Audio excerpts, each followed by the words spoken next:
No quiero. No quiero imaginar un Arizona donde tengamos la Casa de Representantes y el Senado y la gobernatura republicana, porque tendrían muchísimo poder para hacer muchísimo daño. Realmente estamos viendo a los republicanos de Arizona responder directamente a las cosas que están pasando, no por la seguridad de los ciudadanos de Arizona o los ciudadanos de Estados Unidos, pero realmente para proteger a los agentes de ICE.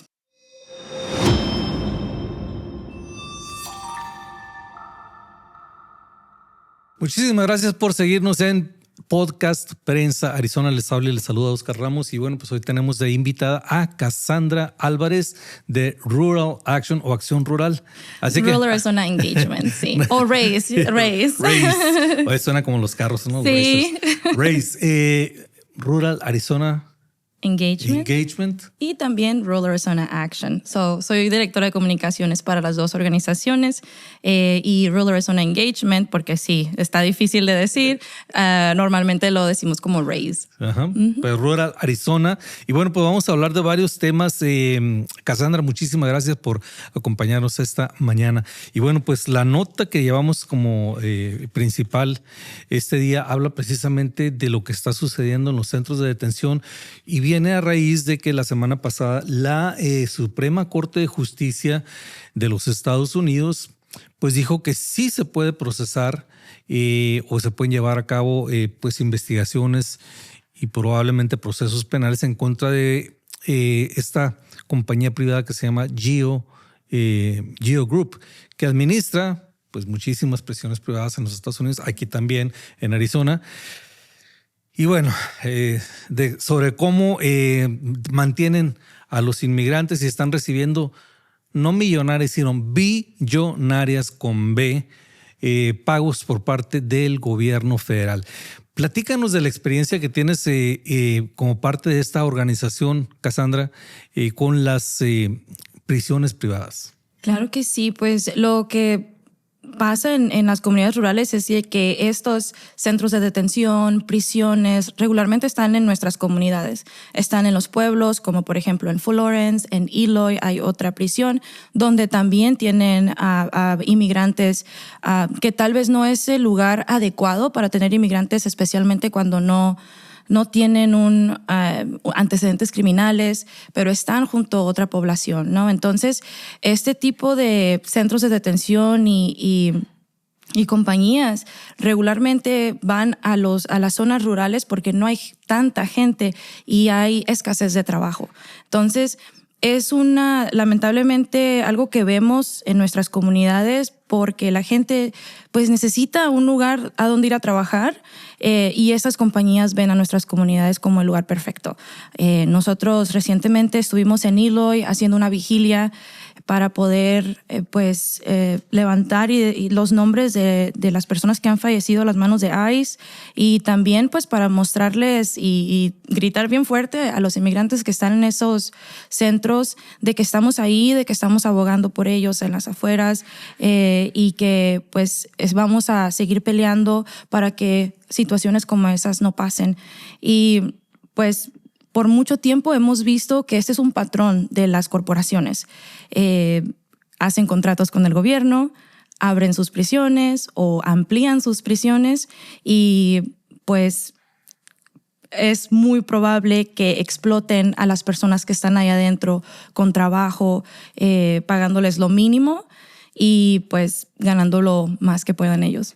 Estamos hablando de $1 por día que les pagaban en GEO Group a esas personas inmigrantes, no criminales, que los obligan a hacer trabajos como de cocina, como de limpieza y situaciones así. O sea, es muchísimo menos de lo que le pagarían a un empleado porque a ese empleado le pagarían por hora. Sin embargo, están forzando a los inmigrantes bajo la amenaza de que si no cumplen con ese trabajo por el que les pagan, les pagan, pues se irían a confinamiento.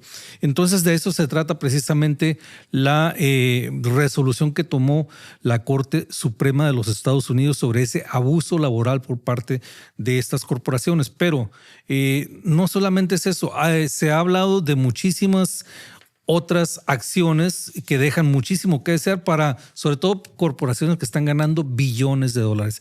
Y muchas de ellas pues son las condiciones insalubres y también el hecho de que no se les da la adecuada atención médica. Y hablando de eso, pues precisamente se acaba de confirmar la muerte de un inmigrante más aquí en Arizona, Emanuel Damas, un haitiano de 56 años, que empezó con un simple dolor de muelas y falleció el lunes. Tú tienes conocimiento también sobre estas situaciones que se viven al interior en cuanto a la desatención de salud. Claro que sí, pues realmente lo que vemos ahorita especialmente es la saturación. Hay muchísimas personas que están siendo detenidas, personas que son trabajadores normal en sus casas, son personas de familia, como lo era esta persona, y estando en situaciones pues no tan saludables en los centros y en las prisiones, estamos viendo pues escasez de ayuda médica de personas que puedan tener la capacitación para ayudarles. Entonces, algo que de hecho leí esa alerta de prensa de Homeland Security que decía que para algunas personas de tercer mundo era la mejor atención médica que habían recibido al final de esa alerta de prensa. Entonces, eso es realmente racista, ¿no? Pensar de que no pueden tener acceso a médicos y dejar que estas personas estén falleciendo. Entonces, para nosotros hemos recibido muchas alertas, muchas información de personas de adentro, rumores de sarampión en las prisiones, en los centros de detención, aislamientos por lo mismo. Entonces, realmente no sabemos qué está pasando adentro. Solamente lo que podemos escuchar es lo que nos están diciendo, lo que los abogados están platicando, lo que los está asustando a ellos de que no los dejan entrar. A nuestra congresista Yasamin Ansari no la dejaban entrar a los centros de detención este año y el año pasado. O sea, había muchas trabas, muchos retos para poder entrar y saber qué realmente estaba pasando. Y no solamente es aquí en Arizona, está pasando en otros estados también. Entonces, para nosotros pues es algo que realmente duele como comunidad, como organización que estamos tratando de apoyar desde afuera, y realmente pues es un reto muy grande que estamos tomando juntos como comunidad, al igual que con nuestras alianzas con otras organizaciones también. De hecho, hace un par de semanas tuvimos aquí a la abogada Emilia Bañuelos, que está también muy activamente participando con organizaciones comunitarias, y ella nos hablaba de que no podía tener acceso a sus clientes precisamente porque había una cuarentena por sarampión en el centro de detención de Eloy. Estamos hablando de que, a propósito del sarampión, ha tenido un rebrote impresionante en el último año. Gracias a todos esos antivacunas que dicen, pues no, nosotros no nos vacunamos. Sí. Bueno, pues ahí está esa consecuencia, ¿no? Pero efectivamente, pues muchas personas están en este momento, están confinadas, están en cuarentena, no pueden tener acceso a los abogados. Pero también estamos viendo cómo estos centros de detención se están ampliando, y vemos el caso de Surprise también. Me imagino que debes de tener información al respecto, o conocimiento, o tu opinión. Y se habla de que la prisión de Marrana, o de Marrana, ahí en Tucson, también, que fue cerrada, ahora sería rehabilitada para ser un centro de detención de ICE. Sí, estas propuestas pues están brotando en todas partes. Aquí en Arizona pues es Marrana y Surprise, que están llevando pues el proceso, digamos, público, y pues al comprar las propiedades, algo que está haciendo la comunidad de Surprise junto con pues los compañeros de Phoenix y las ciudades que son a los alrededores de Surprise, están colectando firmas para poder exigir a los concejales que digan no a este proyecto. Estamos hablando que es un espacio grandísimo para tener a muchísimos inmigrantes ahí. Entonces sabemos que pues el plan de la administración de Trump sigue adelante. quieren detener a más personas. Esta decisión de corte pues también asusta porque dices, ¿para qué quieren a tantas personas en un lugar? Pero es realmente inhumano lo que están tratando de hacer, pero no va a suceder sin que la comunidad pelee en contra de ello. Realmente la comunidad de Surprise y todos los que estamos apoyando a los inmigrantes y al trabajo para apoyar más a los inmigrantes, estamos uniéndonos para poder pelear contra pues, proyectos como este. Esta propiedad ya ha sido comprada. No sabemos realmente, o todavía estamos investigando, cuáles son otras maneras, otros procesos que podemos seguir legales como estrategia para saber cómo bloquear esto, porque realmente estamos hablando también de como qué tipo de zona es, por qué se le permitiría estar ahí, cuando hay parques a los alrededores, hay centros de comunitarios, hay escuelas, que realmente no es la excusa. Algo así no debería de ser una propuesta, pero es horrible tener algo en tu vecindario que represente algo tan horrible. Y efectivamente se habla de que este centro de detención de Surprise, se hablaba de un número inicial de 1,500 personas, después se dice que puede albergar hasta 10,000 personas porque es una nave industrial. Y bueno, pues algunas de las cosas que se han dicho es precisamente, bueno, para empezar, este lugar está habilitado o lo pueden habilitar o sería suficiente o reuniría las condiciones de seguridad necesarias para que se opere como un centro de detención y muchísimas otras cosas. Pero lo curioso es que pues ninguna autoridad local fue tomada en cuenta con respecto a esto, ni siquiera el propio ICE, según nos dieron a conocer los congresistas Ansari y Stanton la semana pasada. Y bueno, entre eso que han visto, entre esas cuestiones que han analizado, ¿qué más se podría hacer, Cassandra? Pues seguir yendo a las reuniones de los concilios en Surprise, firmar las peticiones que están lanzando. Hay dos, de hecho hay una por nuestro congresista Greg Stanton y una que está creada por los ciudadanos y los residentes de esa comunidad. Y estamos reuniendo muchísimas firmas para poder decirle a los concejales, estas personas no quieren esto aquí en nuestra comunidad.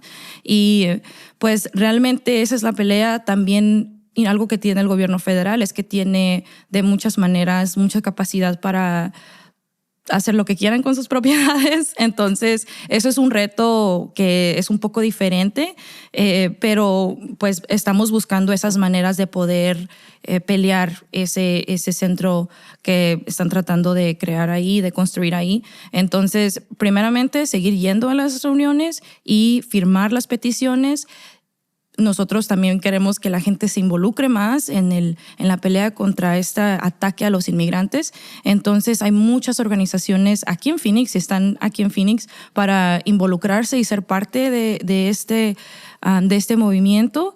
Y pues en zonas rurales aquí estamos RACE y Rural Arizona Action, que pues podemos conectar a la gente con una manera de sentirse útiles en este momento tan horrible que estamos viendo en los Estados Unidos. Bueno, y bueno, hablando de eso precisamente y de esos ataques a la comunidad inmigrante, pues otra de las noticias que es precisamente que van los republicanos por las cuentas bancarias. ¿De qué se trata esto? Bueno, la senadora Wendy Rogers, que es bastante conocida por sus propuestas polémicas, bueno, pues ahora propone que si vas a tener una cuenta bancaria, pues primero que nada, pues te investiguen, ¿no? Si eres ciudadano, si eres residente, si estás legal en este país. Vaya, esto, pues, simplemente imaginar lo que pudiera generar y para miles y millones de personas que viven en este país y que tienen su cuenta bancaria, pues cómo afectaría el envío de dinero, las remesas. Pero afortunadamente los propios bancos ya levantaron la voz y dijeron, hey, esto no tiene ni pies ni cabeza. Y es muy probable que una propuesta como esta sea vetada, pero eso nos habla de cómo a través de nuestra legislatura se mantienen los ataques en contra de la comunidad inmigrante. ¿Cuál es tu opinión al respecto, Cassandra? Definitivamente estamos viendo una ola de leyes, de propuestas de ley antimigrantes aquí en Arizona. Simplemente el lunes estábamos peleando una y exigiendo a los senadores de que hagan lo correcto en vez de decidir el criminalizar alertas o desenmascarar a las personas que hacen protestas. Uh-huh. O sea, hay muchísimas leyes antimigrantes. Podríamos hacer una lista aquí, que no me las sé todas de la mente, de memoria, sí. Pero hay muchísimas. Entonces, estamos viendo a los republicanos realmente tomar acción más agresiva. Y no solamente más agresiva, pero respuestas directas a cosas que han pasado en la nación. Por ejemplo, una de las propuestas que está en el Senado y pasó, y esa fue una que nosotros peleamos muy fuerte, es la 1635, que, digamos, criminalizaba las redes de defensa. Por ejemplo, al comunicarle a alguien que ICE está en esa zona o que ICE va a detener a una persona. El senador Kavanaugh cambió varias cosas. Sí, cambió varias cosas de su propia ley porque él aceptó que estaba mal escrita y que infringía en los derechos de las personas, pero al igual la cambió pensando de todos modos que esa ley debería de seguir como la escribió originalmente. Uh-huh. Entonces, lo que haría es desmantelar muchas de nuestras alertas a la comunidad que ya existen. Uh-huh. Cuando nosotros anunciamos si ICE está en una zona o si, por ejemplo, van a dirigirse a alguna área, nuestras líneas de alerta. Eso es algo que es una respuesta directa de los republicanos. Otra propuesta que estuvo en la legislatura es el desenmascarar a las personas que protestan en las calles, que realmente pues infringen los derechos de una persona, especialmente en el derecho de expresión y su derecho a protestar libremente. Entonces, eso es algo pues muy serio. Y otra propuesta también, que no recuerdo el número, estaba tratando de estaba tratando de parar a las personas que observan legalmente y poder criminalizar el observar. Y si infringes, ¿no? Uh-huh. en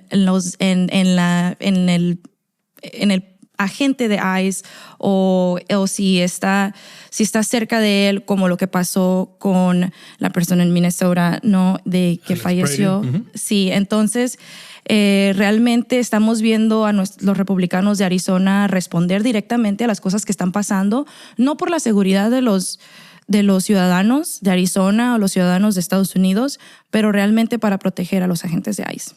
Y curioso, precisamente la semana pasada ustedes llevaban a cabo una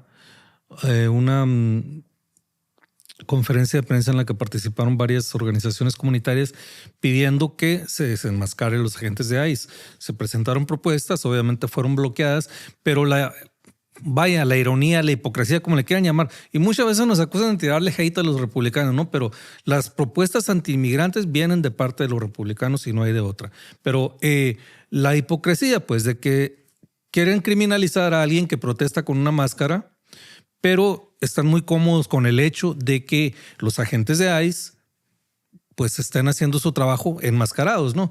Y precisamente le preguntamos a John Kavanaugh al respecto. Y bueno, ¿y las máscaras de ICE? Y dice, no, bueno, pues es que luego les hacen doxing, ¿no?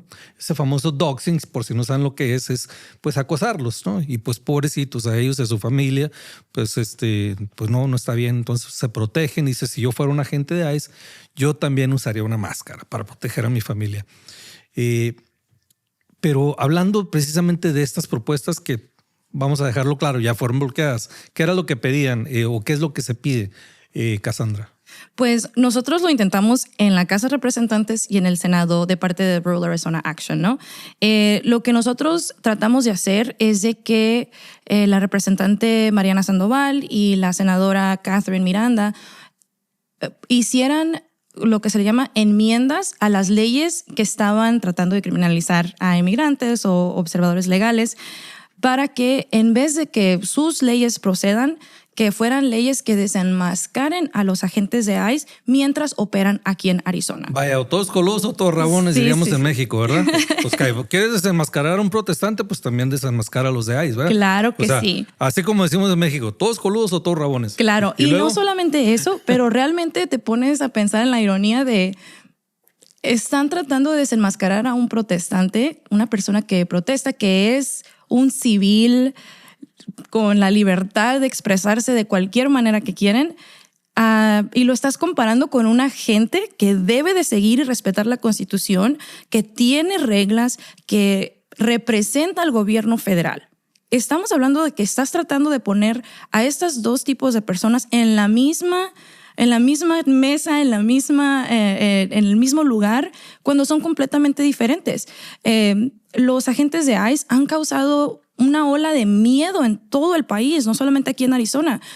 Por ejemplo, tuvimos una persona en Tombstone, Arizona, en Cochise County, donde hay muchísimos republicanos también, que se conectó con nosotros con tanto miedo porque no sabía quién había entrado a un negocio de su comunidad. No sabía, habían llegado personas enmascaradas y tenía pavor cuando nos compartió esto. No sabemos qué pasó, no sabemos quiénes fueron.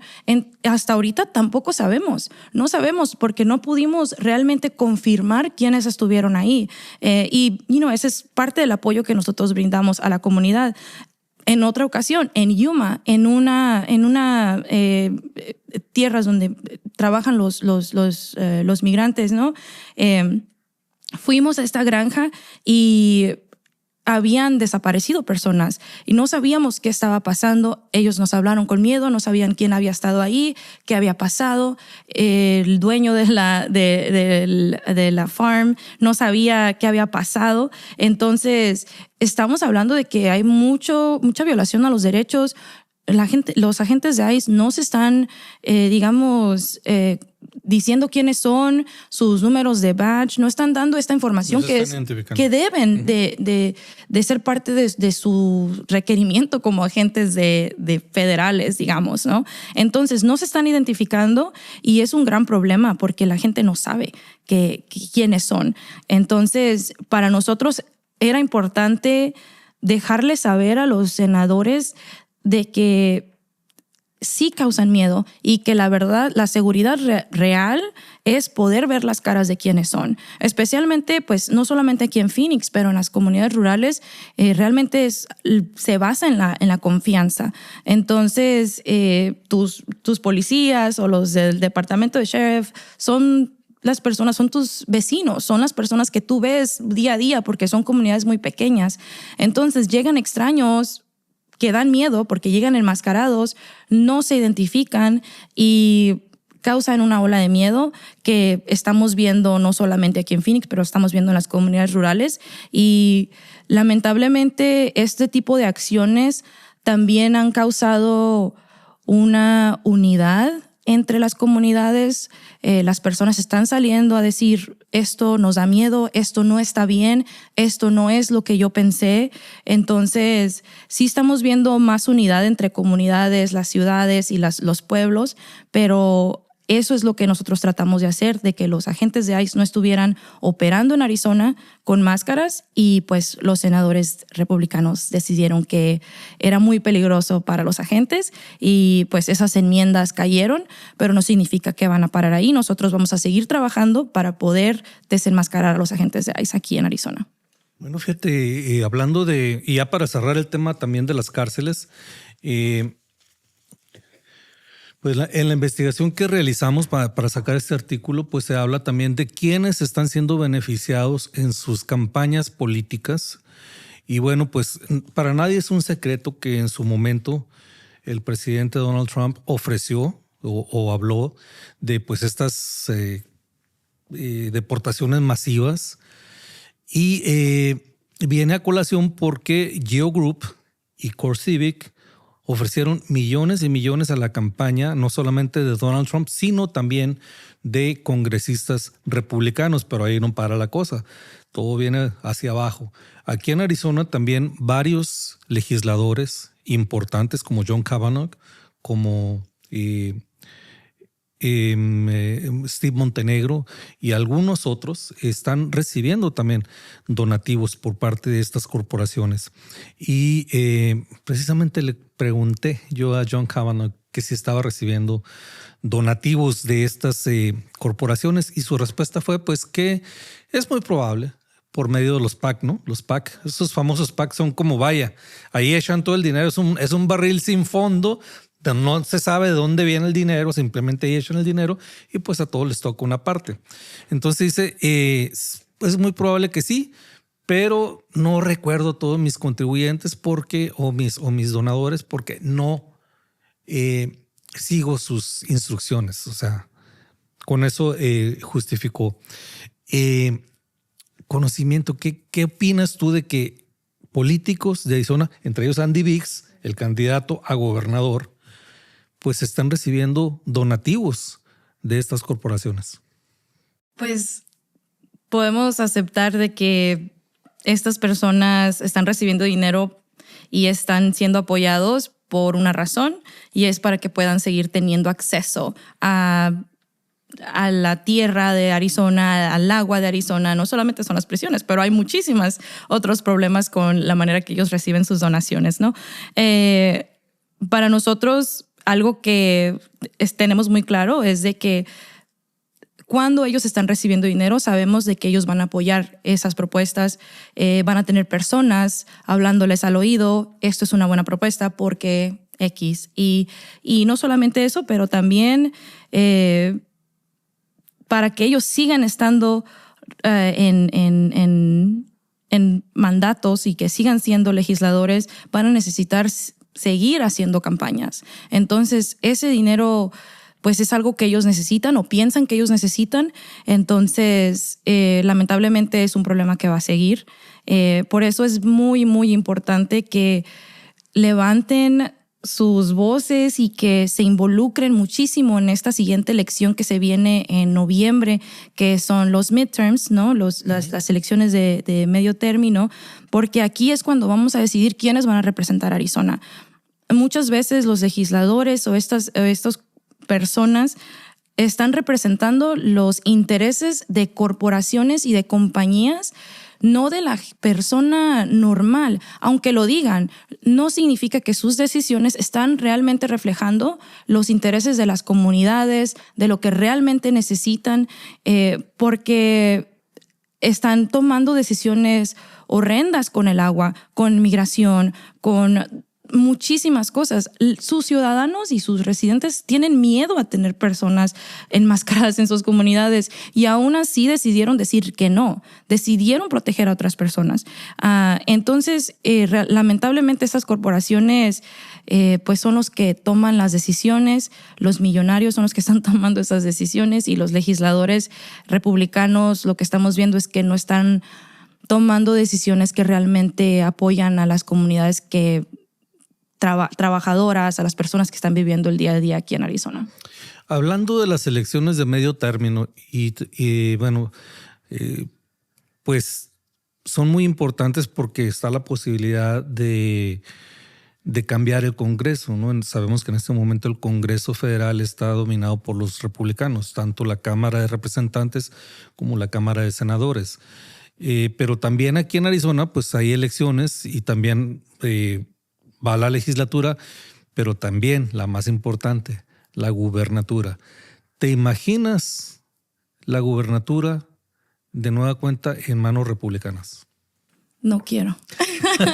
No quiero imaginar un Arizona donde tengamos la Casa de Representantes y el Senado y la gobernatura republicana. No quiero imaginar eso, porque ya estamos viendo un reflejo nacional. Ahorita, pues federal, tenemos la Casa Republicana, la mayoría republicana, el Senado, la mayoría republicana, y pues la oficina ejecutiva con el presidente Trump. Entonces, ahorita estas decisiones estas acciones y decisiones que están tomando a nivel federal es un ejemplo que veríamos aquí en Arizona, porque tendrían muchísimo poder para hacer muchísimo daño. Entonces, pues de alguna manera Rural Arizona Action, Lucha, muchísima Progress Arizona, muchísimas organizaciones pues se están uniendo, ¿no? Para poder ayudar y tratar de elegir a candidatos que sean buenos para la comunidad. Ahorita definitivamente estamos viendo a los demócratas que son la mejor opción, pero ojalá que en algún momento en el futuro podamos tener más diversidad, ¿no? en los candidatos que estamos viendo, pero es muy, muy importante que esta elección salgamos todos a votar y seamos parte de las decisiones, no solamente estatal y federal, pero también en sus concejales, por ejemplo. Un ejemplo que voy a dar es en el condado de Cochise. Ahí acaban de recibir fondos de parte del Estado para poder implementar las cámaras de seguridad y de investigación, ¿no? Que son las Flock Surveillance Cameras. Entonces, es algo que los concejales deciden adaptar, el condado decide adaptar, entonces, y aceptar y ser parte de. Entonces, aunque estamos viendo muchísimo daño en el estado, también lo estamos viendo en los pueblos, en las ciudades pequeñas que a veces no las escuchamos y no sabemos lo que está pasando, pero las elecciones realmente van a decidir el camino de dónde vamos a ir. Entonces, no quiero imaginar un estado con Andy Biggs al frente, pero realmente eso está en nuestro poder. Eso es algo que nosotros como ciudadanos, como votantes, tenemos las herramientas para poder bloquear algo así. Pues fíjate que algo, nomás para dejarlo ya en claro y también dejar en fuera este tema. Bueno, pues si Andy Biggs fuera el gobernador, este tipo de propuestas, lo más probablemente es que sí avancen. Bueno, en el Senado y en la Cámara sí avanzaron, pero está la posibilidad, o es muy probable que la gobernadora lo vete. Pero con Andy Biggs al frente... Sí, bueno, realmente el único escudo es la gobernadora ahorita, Katie Hobbs, que realmente está pues vetando muchas de estas propuestas, pero no termina el trabajo ahí, ¿no? Es algo bien importante de no sentirnos cómodos y no creer ciegamente en cualquier candidato o cualquier persona que está elegida como la gobernadora Katie Hobbs. Confiamos en su trabajo y en sus decisiones, pero no podemos quitar el dedo del renglón y seguir diciendo y presionar y decir, gobernadora, por favor, no firme esta ley, estamos aquí y nosotros es algo que seguimos haciendo. Cassandra, ¿cómo se ha sentido el impacto de este último año y todas estas políticas antimigratorias en el campo, en el área rural? Sabemos lo que ha sucedido aquí en las ciudades y vemos cómo cada vez aumentan los operativos. Precisamente esta semana hubo uno muy fuerte aquí en Phoenix. Pero en el campo, ¿está afectando cómo? Cuéntanos. Pues estamos viendo realmente... Y me da mucha esperanza porque estamos viendo muchas personas despertarse y decir, esto no es lo que yo quería. Sería muy ingenuo de mí decir que las comunidades rurales no tienen republicanos. O sea, la mayoría de las personas que viven en estas comunidades son conservadoras o tienen ciertos ideales o no acceso a educación cívica, que es una de las razones por la que nosotros existimos, porque vimos una necesidad para poder educar a la comunidad. Entonces, lo que estamos viendo ahorita nosotros es personas comunicándose con nosotros, uniéndose a nuestro trabajo, queriendo compartir su testimonio, queriendo decir esto no, hasta aquí no. Entonces, eso es como una pequeña puerta que se está abriendo para que las personas empiecen a educarse y que empiecen a aprender sobre los candidatos y por qué y qué tipo de propuestas y cómo te afecta. Entonces, estamos viendo personas realmente abrirse a la posibilidad de unirse a organizaciones progresivas o de alguna manera pelear contra propuestas que están llegando a sus pueblos y a sus pequeñas ciudades para que no suceda lo que, digamos, sería vender sus tierras o tener centros de detención en sus comunidades. Entonces, estamos viendo una unidad en las comunidades rurales que no esperábamos y creo que es parte de la resiliencia, ¿no?, de los pueblos, de que cuando ven cosas malas en sus comunidades se unen. Entonces, eso es una pequeña esperanza que estamos viendo, que no solamente son los pequeños grupos progresivos, pero ya está expandiéndose a otras personas que se están uniendo al movimiento, tal vez no públicamente, pero de alguna manera se están sintiendo más cómodos en comunicarse con nosotros y hacer las preguntas que tal vez el resto de las personas o sus vecinos no quieren responder. Entonces, eso es la esperanza que estoy viendo. También estamos viendo trabajo bipartidario en algunos pueblos, como en Benson, Arizona, por ejemplo, en Cochise, donde están tratando de construir una planta de aluminio. Y algunos de los residentes nos han dicho, nunca pensé que estaríamos trabajando con un progresista para pelear esta propuesta. Entonces, ese tipo de comentarios están creciendo y pues para nosotros nos da mucha esperanza y esperamos que de alguna manera podamos cambiar las mentes de las personas y abrirles un poquito más. Y creo que lo más importante que nos ha funcionado a nosotros es contar las historias de los inmigrantes, nuestras historias, lo que compartimos, y eso es realmente lo que estamos viendo en las zonas rurales. Ha habido, ya ves que se hablaba al principio de cómo podría afectar el campo, sobre todo la producción, las legumbres, de cómo esa mano de obra inmigrante estaba siendo castigada, estaba siendo levantada, secuestrada, perseguida, cazada. ¿Cuál es en ese aspecto, cuál es tu conocimiento? ¿Efectivamente se ha visto que los campos están sufriendo? Sí, de hecho, al principio del año pasado y este año un poquito de los dos, vimos menos trabajadores del campo por lo que pasó en California, donde los agentes de ICE estuvieron en California, en los campos, deteniendo gente. Eso fue una noticia pues nacional y muy grande, ¿no? Entonces, ese tipo de acciones de parte de los agentes de ICE causaron mucho miedo. Y estamos hablando que los trabajadores migrantes están quedándose en casa, ¿no? Y no solamente inmigrantes, los inmigrantes que han viajado de otro país hacia acá. Estamos hablando de que hay trabajadores que viajan de estado en estado en los diferentes campos y que siguen las cosechas, ¿no? Entonces, estamos viendo menos personal, menos personas yendo a trabajar a los campos. Sí bajó la producción. Algo más también que estamos viendo es los dueños de estos campos. Tuve la oportunidad de hablar con un dueño de un viñedo que tiene viñedos en Cochise County, y él contaba con trabajadores que venían aquí a Arizona con visas de trabajo, ¿no? para el campo.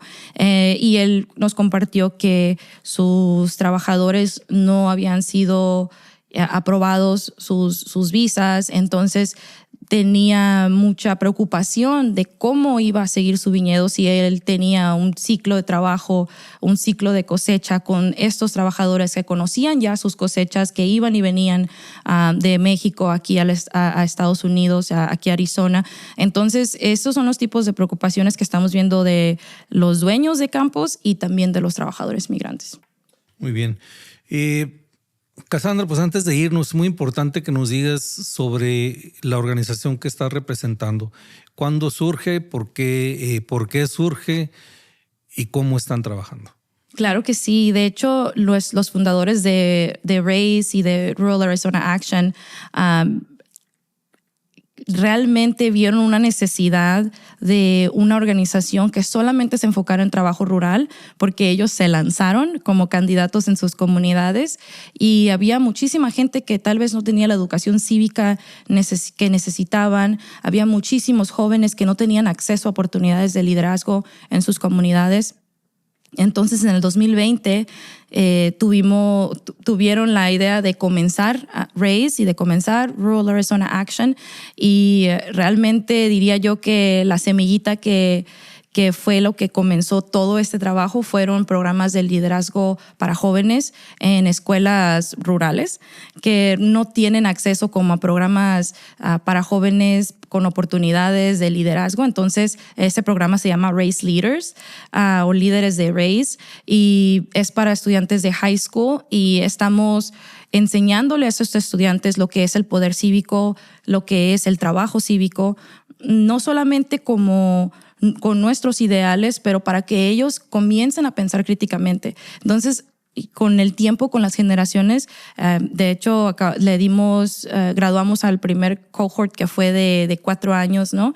El año pasado, y estamos viendo a estos jóvenes levantar la voz y decir, esto está mal, queremos trabajar en ello. Entonces, ese abrió las puertas a que pudiéramos hacer más trabajo. Hay padres de familia, personas mayores que tienen ideales que no se ven representados en sus pueblos, y parte de ello para nosotros es seguir dando un lugar seguro donde las personas que viven en comunidades rurales puedan ir y compartir sus valores, compartir el trabajo, y que se puedan involucrar en sus comunidades, no solamente en sus pueblos, pero también en el Capitolio o también en otras ciudades y en la toma de decisiones, ¿no? Entonces, para nosotros fue bien importante crear ese espacio seguro, y así nació. Así fue como RAISE empezó a crecer, como Rural Arizona Action comenzó a crecer. Durante elecciones, algo muy importante para nosotros es contratar a personas que van de puerta en puerta para hablar de candidatos y para que hablen de las campañas que están pasando en el estado, o que hagan trabajo en las elecciones. Nosotros estamos contratando personas que viven en esas comunidades, porque esas personas son las que van a crear la confianza y son el cambio. Para nosotros estamos tratando de apoyar a los jóvenes, apoyar a los nuevos líderes que están tratando de salir de los pueblos, y pues también ser una fuente de trabajo que es muy escasa en los pueblos. Entonces, así seguimos, y ahora con el trabajo migratorio, pues apoyando a nuestros compañeros de las ciudades con una línea rural también. Muy bien.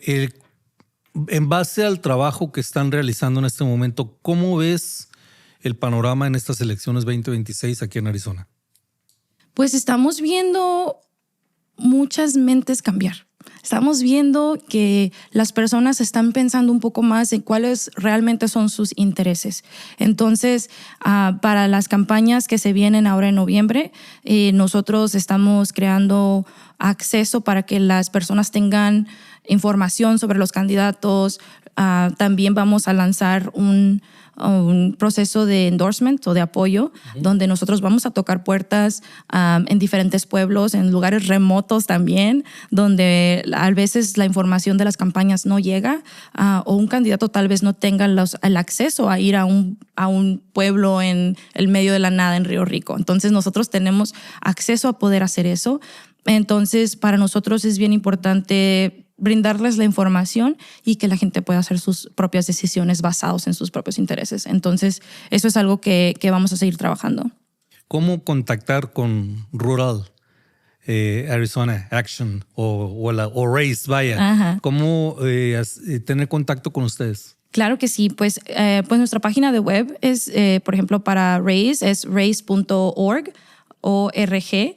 Entonces, y para Rural Arizona Action es ruralazaction.org también. Entonces, en nuestras páginas de redes sociales pueden mandar un mensaje y buscar la manera de que involucrarse. Tenemos varios temas. Ahorita nuestro tema, pues nuestro trabajo migratorio es muy importante, y hay muchísimas personas entrenándose para ser observadores legales, para poder identificar a agentes de ICE. Entonces, estamos viendo un número muy grande en estos entrenamientos en pueblos, en zonas rurales. Simplemente en la ciudad de Maricopa tuvimos casi 100 personas que fueron a entrenarse y que quieren hacer más. Entonces, así es una manera que se pueden involucrar en trabajo ambiental con los jóvenes o en sus propias comunidades. Si ellos identifican un problema, nosotros les podemos ayudar y brindarles los recursos que necesitan para poder trabajar esos problemas. Entonces, nuestras redes sociales y nuestras páginas de web son las maneras que se pueden involucrar. Muy bien. Cassandra, pues algo más por agregar antes de cerrar la charla. Claro que sí, pues para las personas que viven aquí en Phoenix o que viven en las zonas rurales, es bien importante que cuando vean actividad de ICE, se comuniquen con los números de alerta. Hay personas que verifican la información o la información que recibimos, por ejemplo, van y verifican que sí sean agentes de ICE, que sí sabemos lo que está pasando. Y lo mismo pasa en las zonas rurales. Entonces, estamos trabajando con mucha unión con diferentes organizaciones para asegurarnos de que podamos cubrir todo el estado, y creo que de los tantos años que tengo trabajando como activista o trabajando en comunicaciones aquí en el estado, es la primera vez que veo realmente mucha unión, y creo que es el momento de que las personas salgan, levanten su voz y se unan a alguna organización que apoye realmente el movimiento migratorio o ambientalista o cualquier proyecto que les interese. Esas personas están ahí para apoyar, para ayudar a crecer, y pues nosotros en RAISE estamos con las manos abiertas y los brazos abiertos para poder darle la bienvenida a personas que están comenzando a despertar y que quieren involucrarse y que quieren ser parte de algo más grande para apoyar a sus comunidades y a sus vecinos y a sus compañeros. Entonces creo que este es el momento más importante para estas personas que están buscando un lugar seguro donde involucrarse. Muy bien, Cassandra, pues muchísimas gracias por habernos acompañado en este programa, y bueno, pues como siempre quedan abiertas las puertas. Claro, muchas gracias, Oscar. Bien, pues nos despedimos, no le decimos adiós, sino hasta la próxima. Cuídense mucho, bendiciones.